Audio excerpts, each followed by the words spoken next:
কি হলো? এসছে? হ্যাঁ এসেছে, কত সোজা ভালো মেয়ে এসেছে। আবার কত গুণের কথা শুনছি, 20,000 টাকা নাকি নিয়ে গেছে রন বললে। হ্যাঁ 20,000 টাকা আমাদের এক মাসে খাই খরচা। রনু 20,000 টাকা নিয়ে কোথায় গেছো? বলতে পারবো না। তাহলে কি বলতে পারবে? বউয়ের গতিবিধি সম্পর্কে তো কোনো খোঁজ খবরই রাখো না। তুই টাকাটা নিয়ে ওকে বিরতি দিলি? আশ্চর্য।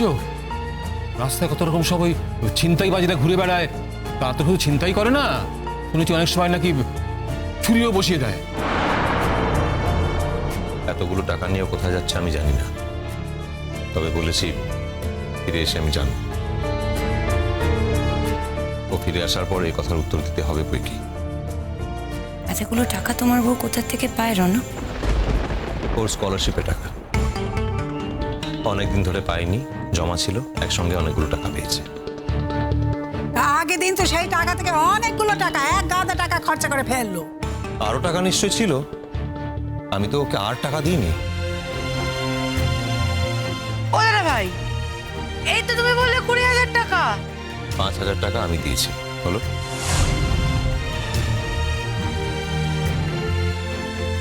বড় মামি, আমার মনে হয় এ ব্যাপারে আমাদের থাকা উচিত না, একটা কথাও বলা উচিত না। 15,000 টাকা নিয়ে বেরোনোর সময় রনু আবার ওর বউয়ের হাতে আরো 5,000 টাকা তুলে দিয়েছে। এরপরে তুমি আমাকে বিশ্বাস করতে বলবে যে রনু জানে না ওর বউ কোথায় আছে? এটা হতে পারে না। তখন থেকে মিনিংলেস কথাবার্তা বলে যাচ্ছ কেন বলো তো? আমি কি জানি ও কোথায় গেছে? যদি জানতাম তাহলে কি আমি নিজে টেনশন করতাম? তোমাদের বলতাম না? তাহলে 20,000 টাকা নিয়ে কোথায় গেল? আর তুমি টাকাটাই বা দিতে গেলে কেন? আমাকে বলেছিল 5,000 টাকার প্রয়োজন। বাহ, ও বললো তুই টাকাটা দিয়ে দিলি। টাকাটা কেন প্রয়োজন জিজ্ঞেস করলি না? জিজ্ঞেস করেছিলাম, বলেনি। দেখো দেখো কেরম ব্যায়ামে, দেখো তোমার কথা পর্যন্ত শোনে নে, আমরা তো কোন ছাড়। সত্যি তো রনু, এতগুলো টাকা নিয়ে কোথায় গেল বলতো মেয়েটা? তো খুব চিন্তার কথা। একটা দুটো টাকা তো নয়, হাজার হাজার টাকা। কি করবে ও নিয়ে? আমি তো ভেবেছিলাম ও বই কিনবে। যদি সেক্ষেত্রে বই কিনতে কলেজ স্ট্রিটে গিয়ে থাকে তাহলে সেখান থেকে আসতে একটু হয়তো দেরি হচ্ছে। রণ, তুমি আমাকে শিখিও না। হ্যাঁ, কলেজ স্ট্রিটের বই বাজার এতক্ষণ বন্ধ হয়ে গেছে। আর কলেজ স্ট্রিট থেকে এখানে আসতে কত সময় লাগে? সোজা রাস্তা হচ্ছে মেট্রো রেল, ম্যাক্সিমাম 15-20 মিনিট। কি ভেবেছি কি আমাদের? আমরা সব ঘাসে মুখ দিয়ে চলি? আমি জাস্ট আমার ভাবনাটা বললাম, আন্দাজ করে বলছি। আমি এটা বলছি না যে ও কলেজ স্ট্রিটে গেছে। আরে আমি তো দাঁড়িয়েছিলাম এতক্ষণ 5 মাথার মোড়ে, ওর তো টিকিটও দেখা পেলাম না। আর আশ্চর্য বিষয় হচ্ছে যে ওর ফোনটা নট রিচেবল। হ্যাঁ ফোনটা করলে ধরা পড়ে যাবে না কোথায় গেছে। ও নিজে জানাতে চায় না সে কোথায় গেছে। ইমনকে আর যাই বলো, এই কথাটা বলো না দিদি। ও বরং বেশি সত্যি কথা বলে বলে সকলের কাছে চক্ষুশূল হয়। ও যদি কোথাও গিয়েই থাকে, আমি জানি সেটাও গোপন করবে না। আচ্ছা ঠিক আছে ঠিক আছে ঠিক আছে, তুই তোর ছেলে বউকে নিয়ে খুশি আছিস তো, আমি কিচ্ছু বলবো নি। এমনিতেই তো আমি বলতে চাইনি, বাদে বলি, একই বাড়িতে থাকি তো, চোখের সামনে দেখি, তা চুপ করে থাকতে পারিনি। আর শোন মেজ কি, বাড়ি তো ওরও নয় তোরও নয়, বাড়ি সবার। তা আমাকে বলতেই হয়। কি বলবো, আমি তো আমার ছেলে মেয়েদের এভাবে মানুষ করিনি কো। তোর জন্য ঠিক আছে, তুই হয়তো বের আগে এসবই অভ্যেস ছিল। বললাম তো, রাস্তার কল থেকে জল আনতে যেত, বাড়ি বাড়ি টিউশন করতে যেত। আর এর থেকে বেশি আর কি হবে? বাবা, তুমি একটা কথা বলে মাকে বারবার খোটা দাও কেন বলো তো? কেন অপমান করো? তোমার একটা স্বভাবে দাঁড়িয়েছে, যদি মা টিউশন করেও থাকে তাহলে অভাবের জন্য করেছে। যদি পাড়ার কল থেকে জল এনে থাকে তাহলে প্রয়োজনে এনেছে, তাতে দোষের কি? সেই ছোটবেলা থেকে দেখছি কথায় কথায় মাকে খোটাল। কেন? চিরদিন তোমরা বংশমর্যাদা বংশমর্যাদা বলে গলা ফাটিয়েছ, চিরদিন। তোমরা বড় বড় কথা বলেছ তোমাদের বংশ নিয়ে, রাগ ঢাক নিয়ে, তোমাদের টাকা পয়সা নিয়ে। আমাদের ওই রাস্তার কল থেকে জল আনাটুকুই দেখেছো তোমরা, কিন্তু এই রাস্তার কল থেকে জল আনার আগেও আমাদের অন্য একটা জীবন ছিল, আর সেই জীবনটা তোমাদের থেকে হাজার হাজার গুণ বেশি বৈভবের ছিল। আমার দাদু, তিনি বাংলাদেশে নামকরা জমিদার ছিলেন। আমি কোনোদিনও এসব কথা বলিনি, তার কারণ আমার সভ্যতায় লেগেছে, আমার সৌজন্যে লেগেছে। আর একটা কারণেও বলিনি, গরিব হওয়াটাকে আমি কোনো অপরাধ বলে মনে করি না। ও দাদা, বাংলাদেশ থেকে এসে সবাই তো বলে আমাদের এই ছিল ওই ছিল, আমরা জমিদার ছিলাম। ঘরে ঘরে এত জমিদার থাকলে সাধারণ মানুষ বোধহয় থাকতো না। যাহা বলেছ।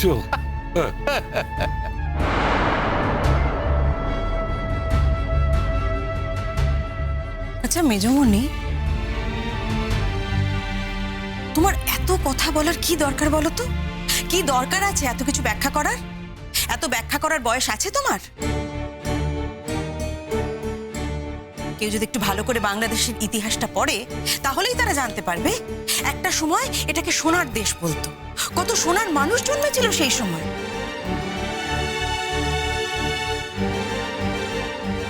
তাদের নাম, যশ, টাকা পয়সা, খ্যাতি কোনো কিছুর অভাব ছিল না। কি দরকার তোমার এত কথা বলার?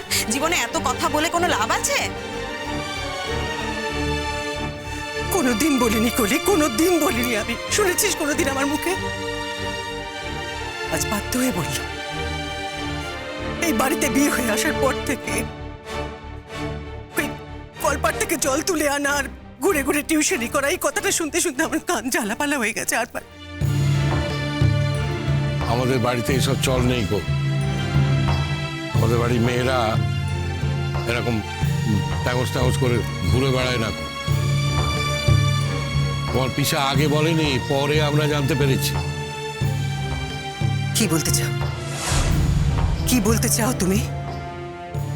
এখন কি তাহলে বিয়েটা ভেঙে দিতে চাও?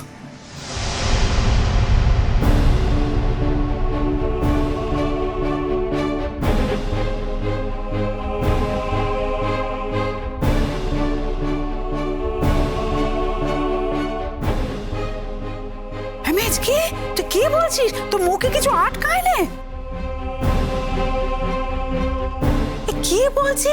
ছেলে মেয়েরা সব সামনে দাঁড়িয়ে আছে, তাদের সামনে বলছে বিয়েটা ভেঙে দিতে চায়। ছি ছি ছি ছি। বিয়েটা কোনোদিন টিকে ছিল নাকি?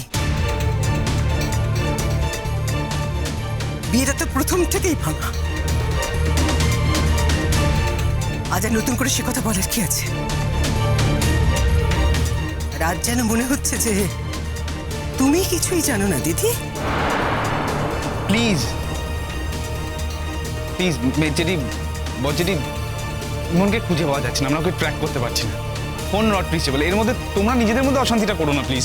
শোনো শোনো, যে গেছে না সে টাকা ওড়াতেই গেছে, আর সঙ্গে 1000 2000 নয় 20,000 টাকা নিয়ে গেছে। হ্যাঁ, ওই টাকা না উড়িয়ে সে ফেরে। ওই দিনই তো আমাদের টাকা রেস্টুরেন্টে গিয়ে খেয়ে দিয়ে উড়িয়ে দিল। আজকেও যে টাকাটা নিয়ে গেছে ওড়াবে বলেই নিয়ে গেছে। আমি হলফ করে বলছি কথাখানা। ওই বাজেটি, ও দেখো এলো বুঝি। দাঁড়াও, আমি দেখছি।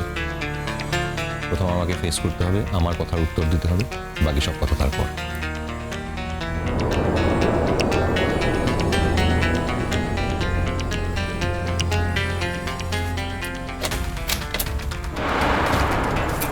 দাঁড়াও,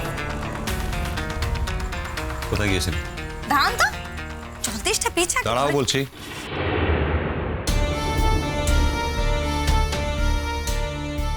গিয়েছিলে কোথায় তুমি? মা তুমিও ঝাঁজিয়ে ঝাঁজিয়ে কথা বলছো কেন আমার সঙ্গে? হ্যাঁ, আরে দুদণ্ড দাঁড়াও।